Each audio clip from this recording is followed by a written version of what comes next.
Ada berdoa terus, tidak percaya. Dia pun jam doa rutin. 4:30, 2:30 dia sudah berdoa. Pas orang lari pagi itu yang dia berdoa. Tapi dia tidak percaya.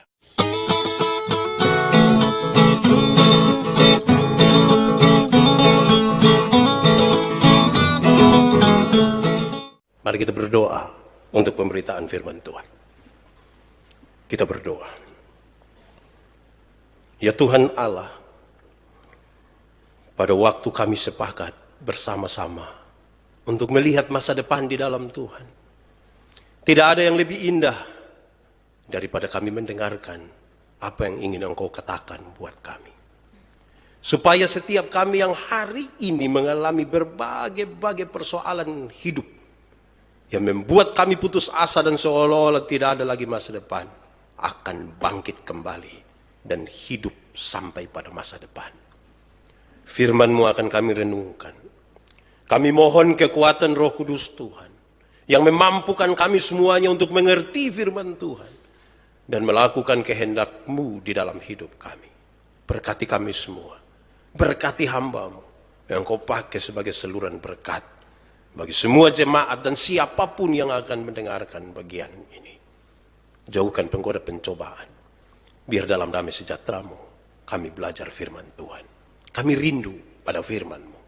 Berfirmanlah bagi kami Tuhan, dalam nama Yesus firman yang hidup itu kami berdoa.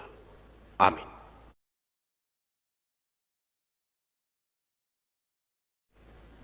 Masa depan sungguh ada dan harapan-Mu takkan hilang. Pembacaan kita hari ini terambil dari Amsal pasal 23 ayat 17 sampai ayat yang ke-18. Amsal 23 ayat 17 sampai ayat yang ke-18. Firman Tuhan berkata demikian. Janganlah hatimu iri kepada orang-orang yang berdosa, tetapi takutlah akan Tuhan senantiasa.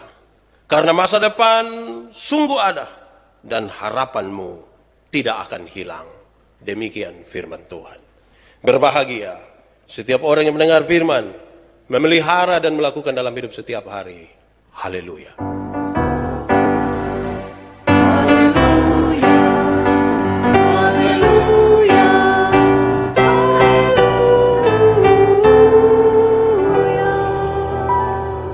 Bapak Ibu Saudara-saudara, shalom. Sekali lagi shalom.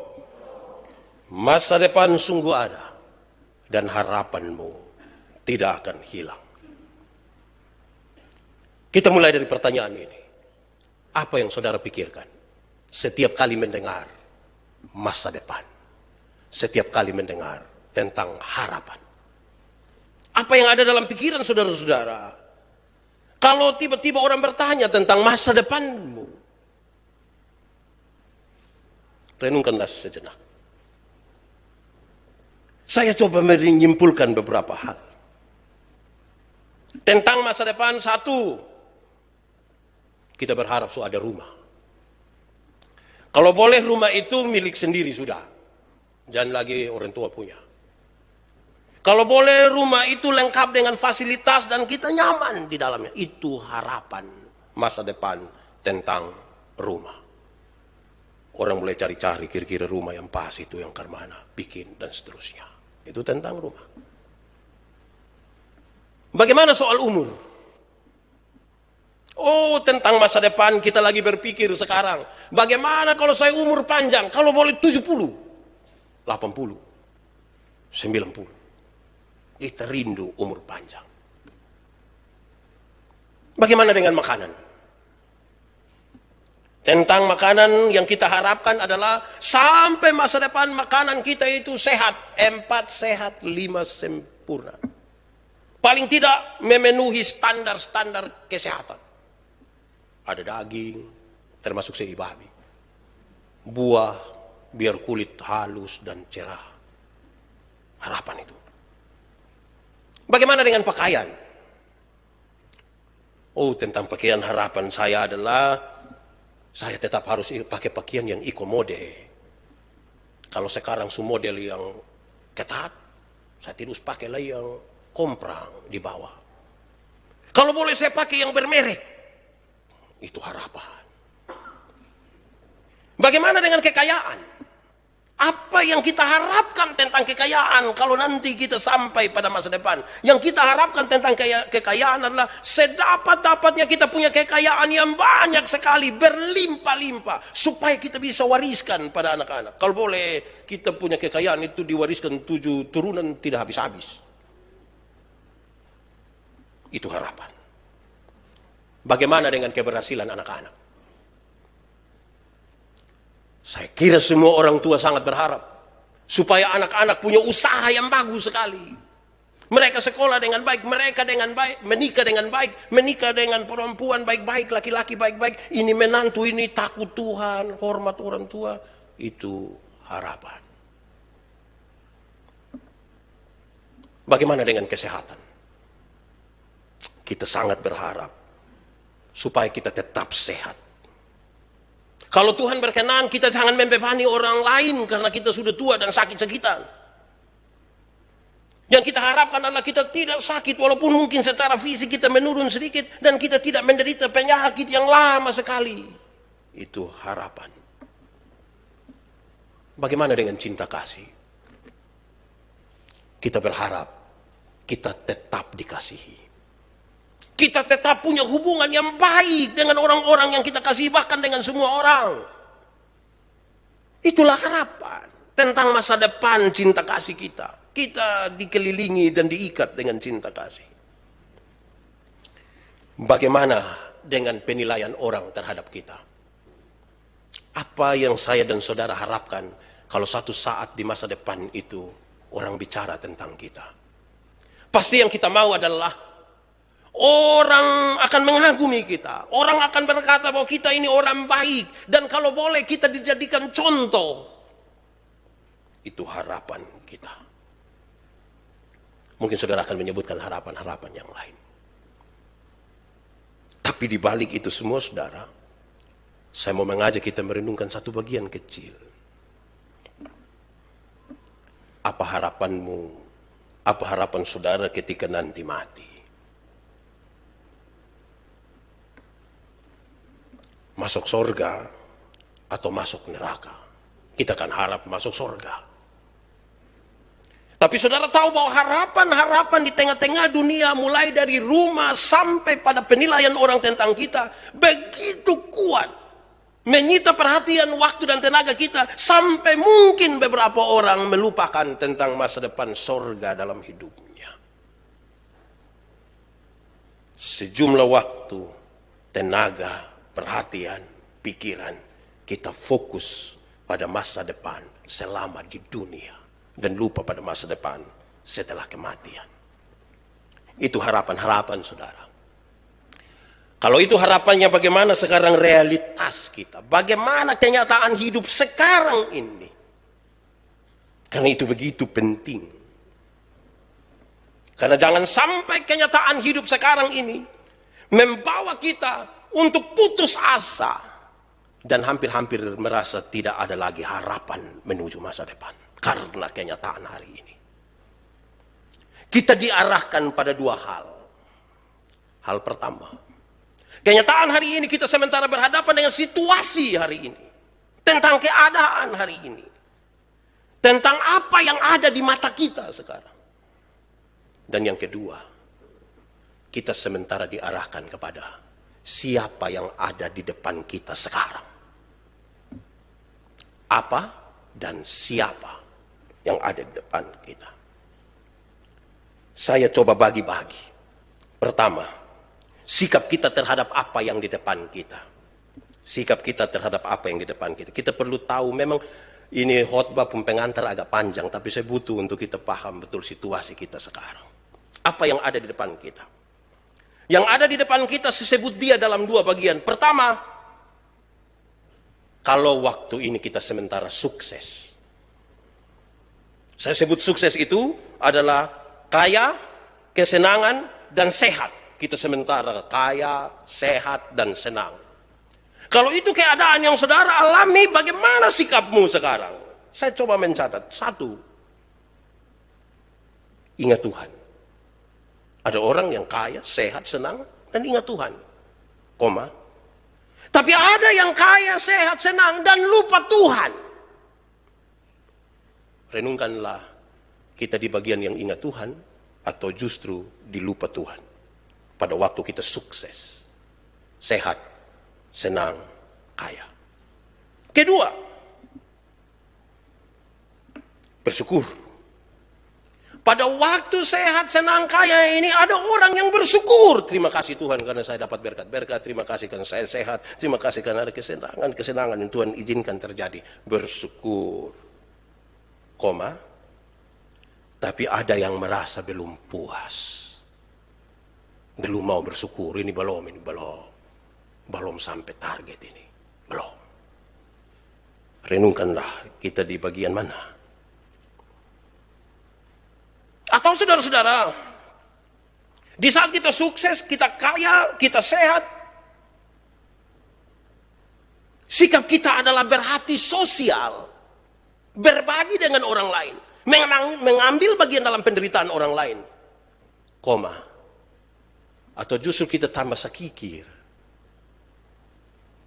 Dulu masih biasa-biasa, masih berbagi, memulai kaya, mulai sakikir. Renungkanlah. Kita di bagian mana? Itu situasi pertama. Waktu sukses, sehat, senang, kaya. Bagaimana kalau situasi hari ini adalah waktu kita gagal? Saat dimana kita gagal. Saya sebut miskin, susah, atau sakit. Saya sebutin sebagai sebuah kegagalan. Mulai kekayaan sudah hilang, sakit-sakitan lagi, tambah susah lagi. Bagaimana sikap kita? Bagaimana sikap kita? Saya mencatat, ada orang ingat Tuhan. Pada waktu dia gagal, dia ingat Tuhan. Oh Tuhan, saya gagal ini, begini, tapi Tuhan tolong saya. Dia masih ingat Tuhan. Koma, atau justru dia tidak lagi ingat Tuhan. Dia kecewa terhadap Tuhan. Percaya Tuhan juga sama, saya kuson menolong apa-apa mah. Son menolong. Renungkanlah saudara, kita di bagian mana? Dalam kegagalan kita masih ingat Tuhan, atau justru sudah tidak ingat Tuhan lagi? Kalau teks ini kita baca dengan baik dari ayat 1 sampai ayat ke-35, dia kasih tahu, bahkan sejumlah orang lebih memilih untuk minum. Saya pikiran kacau begini, lebih minum kok kesilang. Kedua, di saat kita gagal, masihkah kita bersyukur? Ada orang yang gagal bersyukur. Aduh Tuhan, terima kasih karena kegagalan ini mengajarkan sesuatu. Saya bersyukur kan Tuhan kasih ingat saya jauh-jauh. Saya bersyukur. Koma, atau justru kita cenderung menyalahkan. Menyalahkan itu saya bagi 3. 1, menyalahkan diri sendiri. Banyak orang ketika gagal dia kesal, dia pun diri terlalu banyak. Aduh coba itu hari saya jangan ini keputusan. Coba itu hari kalau saya jangan buat ini tapi saya lakukan ini. Dia cenderung menyalahkan diri. Atau kemungkinan kita menyalahkan Tuhan. Tuhan di mana? Kenapa Tuhan tidak tolong saya pada saya berseru Tuhan dan seterusnya. Atau saudara-saudara, kita cenderung untuk menyalahkan orang lain. Saya jadi begini ini karena dia ini. Saya jadi susah ini karena dia. Karena ini, karena saya tidak mau salah. Ini kesalahan, ini keadaan gagal terjadi karena orang lain dan bukan karena saya. Renungkanlah, kita di bagian mana. Ini realitas kita. Atau ketiga saudara, pada waktu kita gagal, mungkinkah ada di antara kita yang memilih mati saja? Lebih baik saya mati. Lebih baik kita pisah. Ini tidak bisa diperjuangkan lagi, untuk apa kita sama-sama. Renungkanlah. Atau keempat saudara, di saat kita gagal, apakah kita hanya pikir diri kita sendiri? Atau kita masih juga berpikir tentang orang lain? Pikir tentang diri saja, atau kita masih pikir tentang orang lain? Renungkanlah. Itu realitas kita. Dapat dulu sesuatu dari hal-hal itu. Saya di bagian mana? Itu pertama. Tentang apa yang kita hadapi. Yang kedua, kalau keadaan hari ini kita lagi berhadapan dengan siapa? Siapa yang kita hadapi? Saya coba bagi dua. Pertama, bagaimana sikap kita kalau kita sementara berhadapan dengan orang yang sukses? Yang sukses. Yang kedua, orang yang gagal. Tapi yang pertama, bagaimana sikap kita ketika kita sementara ada sama-sama dengan orang yang sukses? Kita punya pengalaman dan kita punya jawaban masing-masing, tapi saya ingin sampaikan bahwa ketika berhadapan dengan orang sukses, saya sebut sukses ini dengan catatan, ini orang ini memiliki segalanya. Dia sukses, punya segala sesuatu. Sikap kita bagaimana? Satu, hormat sekali. Ini orang sukses, kita butuh hormat ya. Ini orang sukses, hormat. Kedua, sangat peduli dengan ini orang sukses. Kita peduli. Dia batok, kita yang pikiran, aduh, orang sukses batok. Kita butuh, ini sukses ini. Kita peduli dan dia pun, kan dia orang sukses. Ketiga, atau kita biasa-biasa saja. Pak sukses, saya biar tidak sukses, tapi Pak tidak kasih makan saya. Masing-masing urus diri sendiri.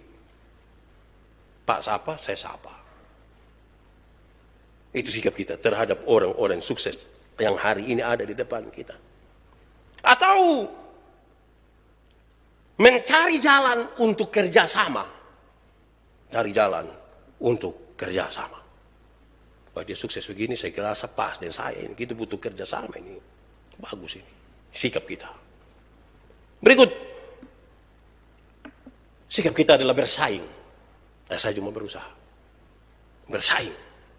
Kalau dia bisa, pasti saya juga bisa. Tapi bersaing itu ada dua. Bisa bersaing sehat, dan juga bisa bersaing tidak sehat. Bersaing sehat itu yang kalau dia usaha, saya juga usaha. Bersaing tidak sehat itu ya suanggi. Atau sikap kita yang terakhir adalah berhadapan dengan orang sukses, orang yang memiliki segalanya, sikap kita adalah iri hati. Renungkan saja, itu realitas kita. Kita di bagian mana? Renungkan saja. Yang kedua, saudara-saudara, bagaimana kalau yang di hadapan kita saat ini adalah orang yang gagal? Yang tinggal bersama-sama dengan kita adalah orang yang gagal. Kita sudah gagal lagi, ketemu lagi dengan orang gagal. Hui, sikap kita bagaimana? Saya coba mencatat satu. Hormat. Masihkah saudara hormat pada orang-orang yang gagal?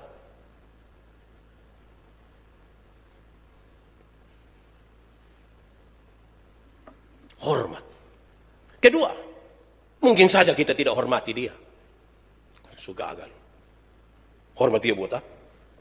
Atau sikap yang ketiga, biasa-biasa saja. Sudah teh. Dia gagal, saya juga gagal. Castingnya masing-masing urus diri sendiri. Yang keempat, kita tidak peduli sama sekali dengan dia. Atau mungkin kita peduli. Sepertinya dia pun poin lebih sedikit dari ketika kita berhadapan dengan orang sukses. Yang dihilangkan di situ adalah satu, iri hati. Kan tidak mungkin kita beriri hati dengan orang gagal, toh? Waktu dia datang cerita kita, dia pun kegagalan, aduh, saya sangat iri hati dengan kakak pun kegagalan nih. Aduh, saya kan tidak mungkin. Tidak mungkin kita iri hati dengan dia. Nah, renungkanlah kita di bagian mana. Sekarang saudara-saudara, mari kita mengerucut pada tema ini. Untuk masuk pada tema masa depan sungguh ada, harapanmu tidak akan hilang, saya mulai dengan bertanya pada saudara. Harapan dan hayalan itu sama kok beda? Ulang. Harapan dan hayalan itu sama atau beda? Beda. Kok di pun tulisan saya beda. Memang beda. Renungkanlah saudara sementara berharap atau berhayal. Karena itu dua hal yang berbeda. Harapan dan hayalan itu dua hal yang berbeda. Yang belum menikah dong berharap kok berhayal. Kalau saudara pikir Korea itu saudara berhayal. Dan seterusnya. Mari kita lihat. Saudara, Kamus Besar Bahasa Indonesia kasih tahu. Harapan itu adalah sesuatu yang dapat diharapkan. Dapat diharapkan. Sesuatu yang dapat diharapkan. Keinginan yang akan menjadi kenyataan. dan orang yang bisa diharapkan. Itu harapan. Kata dasarnya harap. Mohon, minta, hendaklah, keinginan supaya sesuatu terjadi. Itu harapan. Berbeda sekali dengan hayalan. Hayal, berhayal, atau menghayal. Beda. Kamus mengatakan, hayal itu lukisan, gambaran dalam angan-angan. Gambaran di angan-angan. Diangan-angankan seolah-olah sementara terjadi. Dia ada makan di dapur, periuk kotor dong di situ mah. Dia sampai pikir di dapur tapi serasa di resto kelapa. Itu menghayal. Ada bawa otot trek satu yang putar selengger, tapi dia bilang berasa naik Lamborghini ini. Itu menghayal. Kita lagi bicara tentang harapan, bukan hayalan. Saudara-saudara, lalu tentang harapan, apa yang Alkitab bilang? Kata harapan dalam Alkitab itu merujuk kepada, di perjanjian lama itu dia pakai dua kata Ibrani.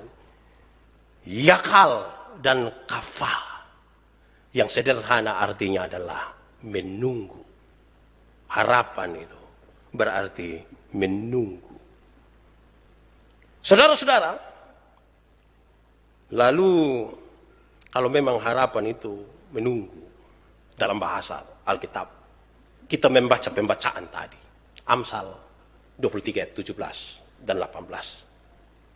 Di ayat 17 itu sampai 18 saya membayangkan dia hanya ada dua hal. Yang pertama, saudara-saudara, janganlah hatimu iri kepada orang-orang berdosa. Kalau mau ada harapan, ada masa depan, janganlah iri hati pada orang-orang berdosa. Kalau kita sambung itu dengan ayat 18, kita menemukan orang-orang berdosa adalah orang-orang yang tidak takut Tuhan. Orang-orang yang tidak takut Tuhan itu tidak akan punya masa depan. Sekalipun dia sukses, sekalipun dia kaya raya, tapi kalau dia tidak takut Tuhan, dia tidak punya masa depan. Siapakah orang-orang berdosa itu? Dalam kaitan dengan masa depan, saya mengutip dua ayat Alkitab. Satu, Mazmur 37 ayat 38. Mazmur 37 ayat 38, firman Tuhan bilang begini. Tetapi pendurhaka, orang yang pendurhaka akan dibinasakan bersama-sama dengan masa depan orang fasik. Pendurhaka dan orang fasik tidak ada masa depan.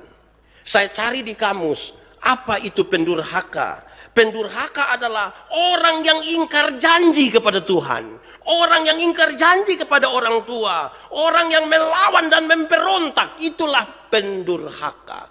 Jangan iri kepada mereka. Sekalipun mereka sukses, jangan iri kepada mereka. Mereka tidak ada masa depan. Ayat yang kedua, Amsal 24 ayat 20. Karena tidak ada masa depan bagi penjahat, pelita orang fasik akan padam. Tidak ada masa depan bagi penjahat. Kalau dengan kejahatannya dia meraih keuntungan, kekayaan, popularitas, segala sesuatu di dalam kejahatan, dia sama dengan orang fasik. Tidak ada masa depan.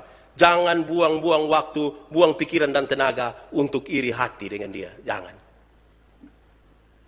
Kita justru kehilangan masa depan. Kita kira Tuhan yang tidak siap, tapi karena iri hati kita kepada orang berdosa, kita menghilangkan masa depan sendiri. Lalu dalam kaitan dengan itu, untuk masa depanmu, pembacaan tadi menjelaskan dengan baik. Takutlah akan Tuhan.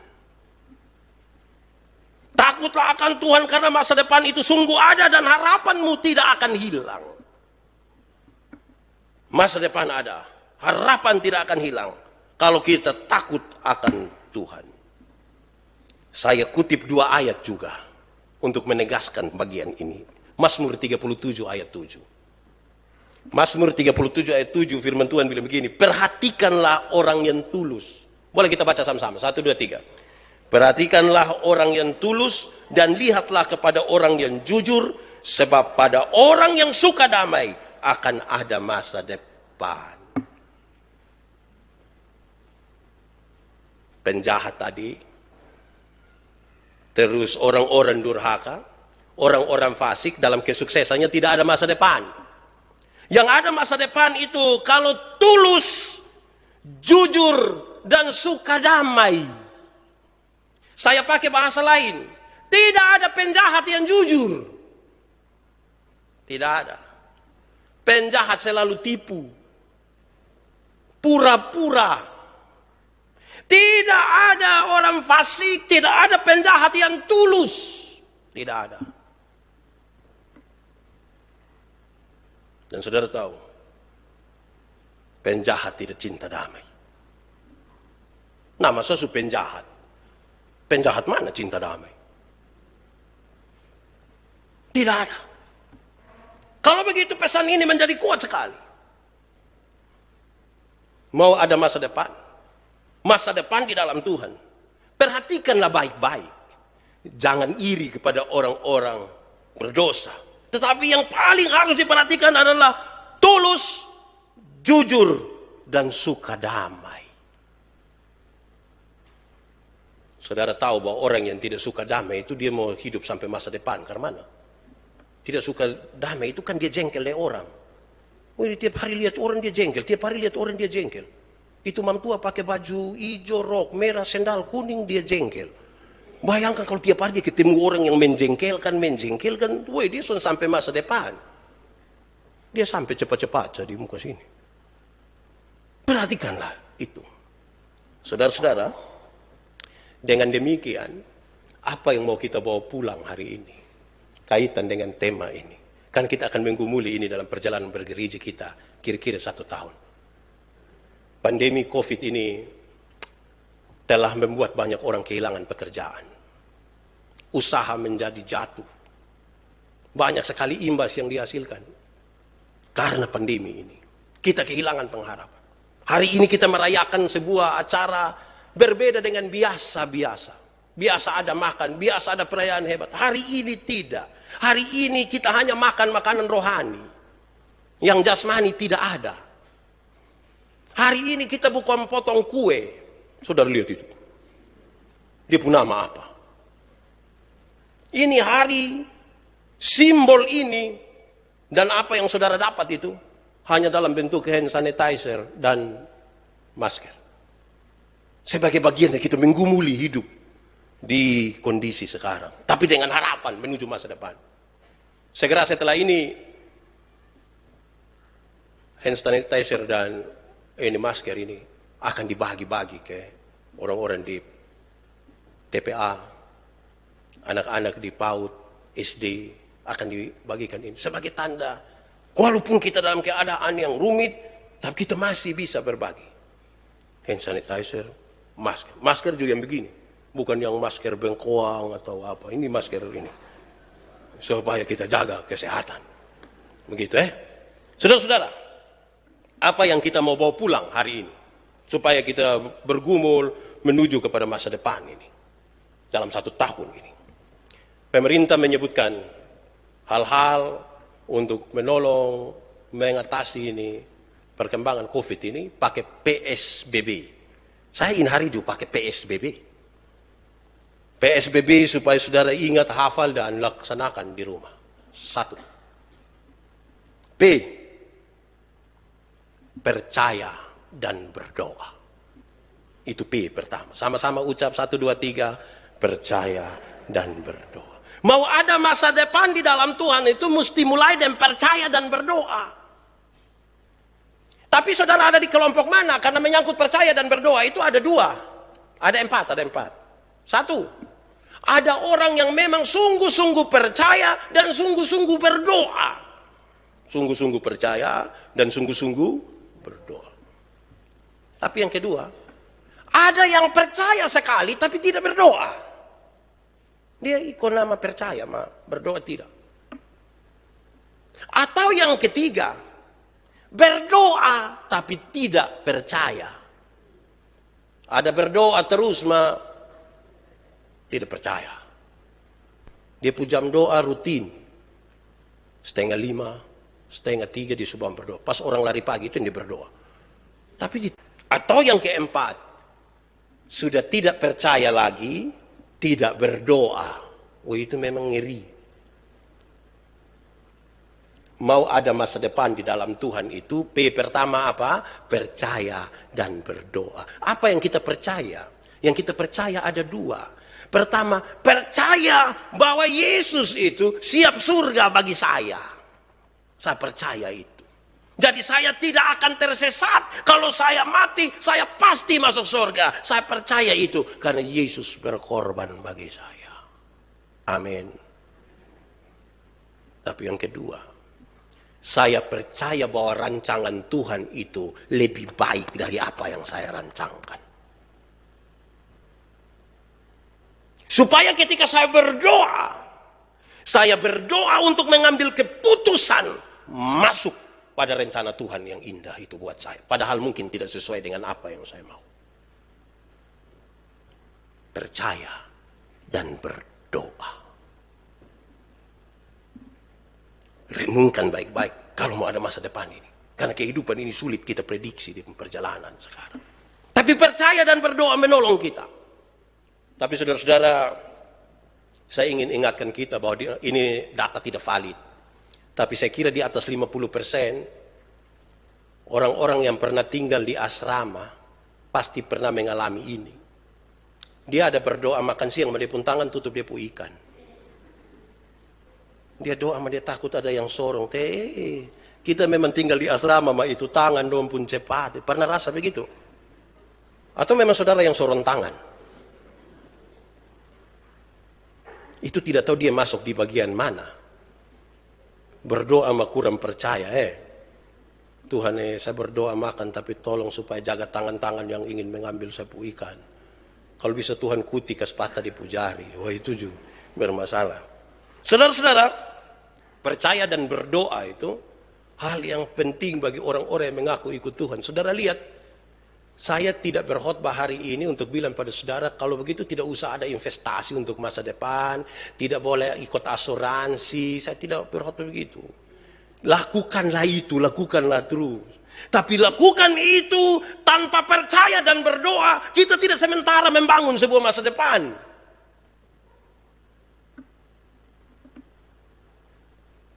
Percaya dan berdoa. Itu P pertama. Kedua, S. S itu apa? Sabar. Menunggu itu kan butuh kesabaran.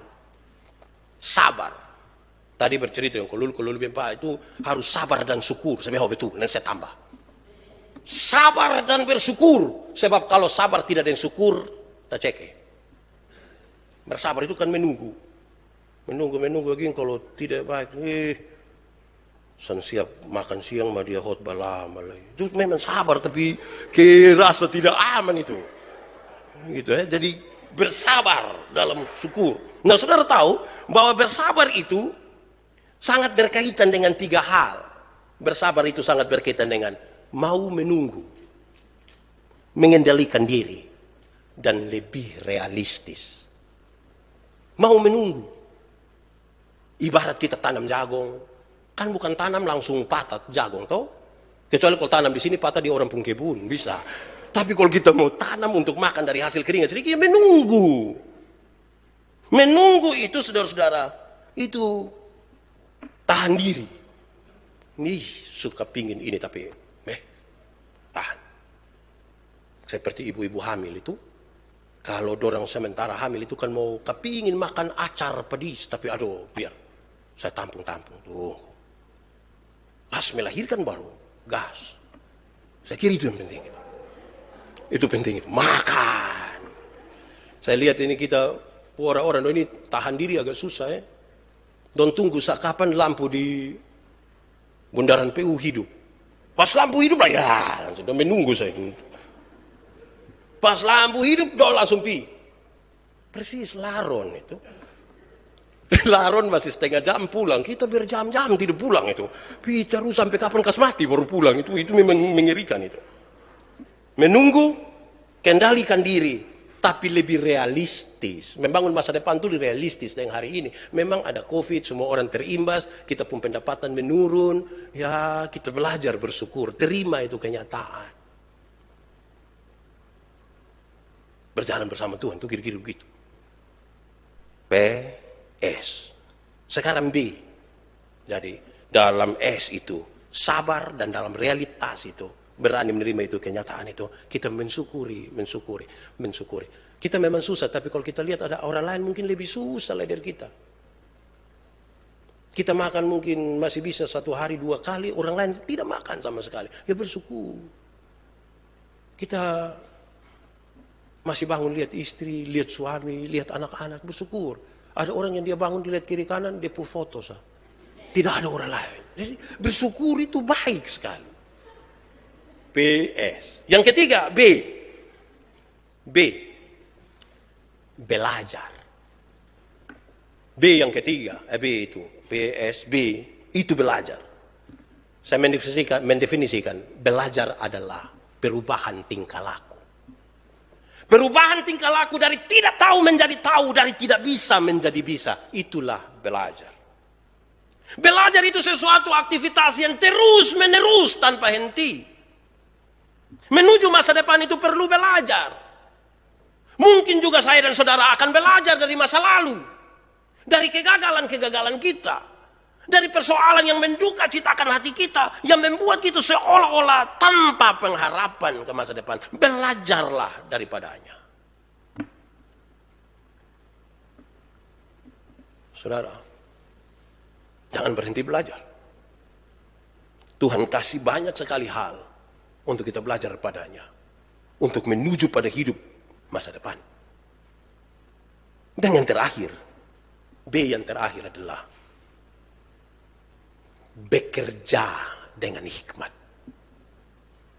Bekerja dengan hikmat. Kerja mesti pakai hikmat. Kita lagi membangun pekerjaan menuju masa depan, sudah dalam percaya, dalam kesabaran, dalam belajar, tapi butuh bekerja dalam hikmat. Jangan kerja tidak pakai hikmat. Tagal dia kira dia dapat panggilan ini, yang dia bangun pelayanan dari jam 6 pagi sampai besok jam 6 pagi. 2 minggu kemudian rumah sakit. Pakai hikmat. Supaya bisa mengatur itu semua dengan baik. Karena Tuhan memberikan kepada kita hari-hari yang bisa kita atur dengan baik. Dengan hikmat yang Tuhan kasih. Saya menyebutkan hikmat itu adalah keahlian pada tempatnya. Bekerja pada tempatnya. Dengan seluruh keahlian yang Tuhan kasih pada kita. Pada tempatnya, pada waktunya, pada batas-batasnya, dan seterusnya.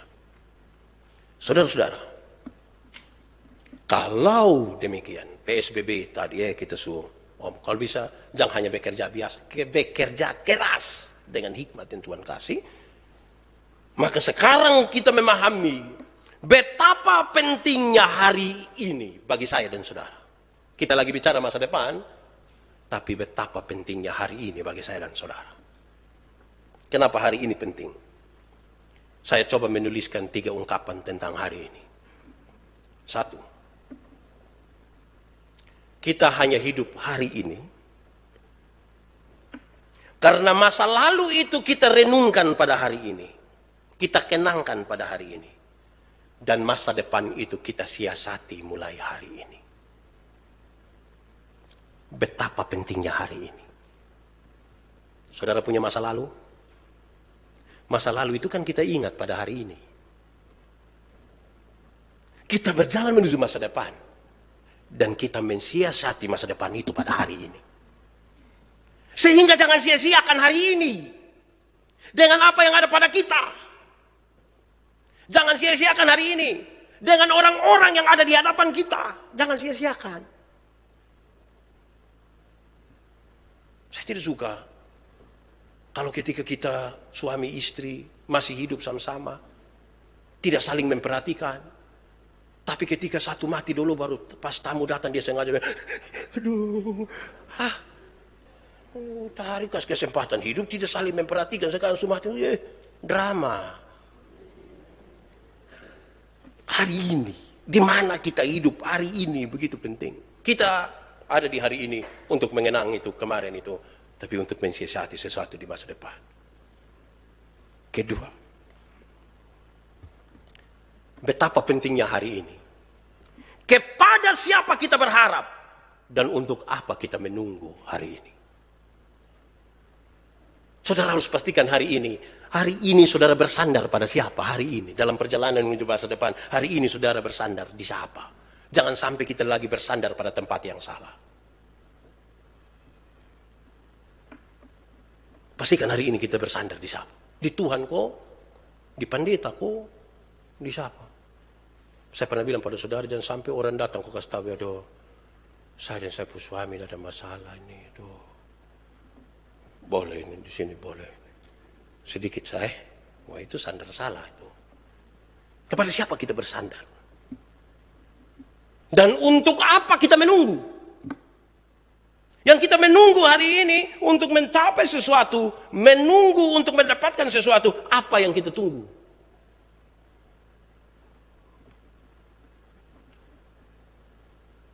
Satu hari saya punya anak datang bilang ke saya, Bapak bisa janji di kakak kok tidak? Saya bilang kenapa? Bapak janji kok soalnya kalau misalnya apa? Omen saja. Kau berjanji susah apa?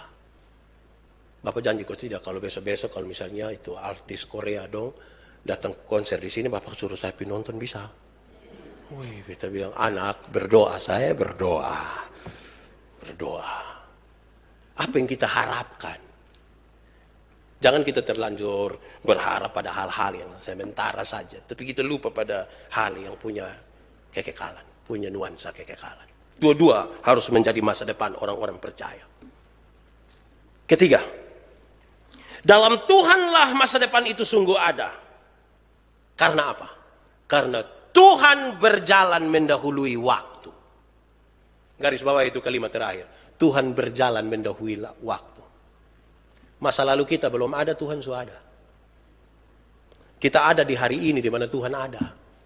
Dan sebelum kita sampai pada masa depan itu, Tuhan sudah ada di masa depan. Dan karena itu demi nama Tuhan saya ingin sampaikan pada kita. Hanya di dalam Tuhanlah masa depan itu ada. Kekuatan sandaran kita akan rapuh kalau bukan kepada Tuhan. Mari kita tunduk kepala di hadapan Tuhan. Kita angkat hati kita kepada Tuhan.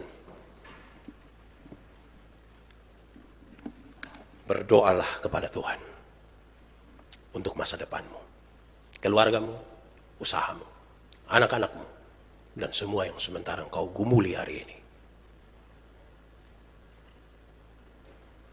Ya Tuhan Allah, terima kasih. Engkau menjanjikan hari ini bahwa masa depan itu sungguh ada. Harapan tidak akan hilang. Karena Tuhan menyiapkannya bagi kami. Panggil kembali kami pada jalan-jalan-Mu Tuhan. Supaya kami sampai pada masa depan yang Tuhan siapkan. Dalam nama Yesus kami berdoa.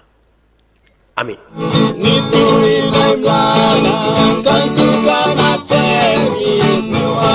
Manusia,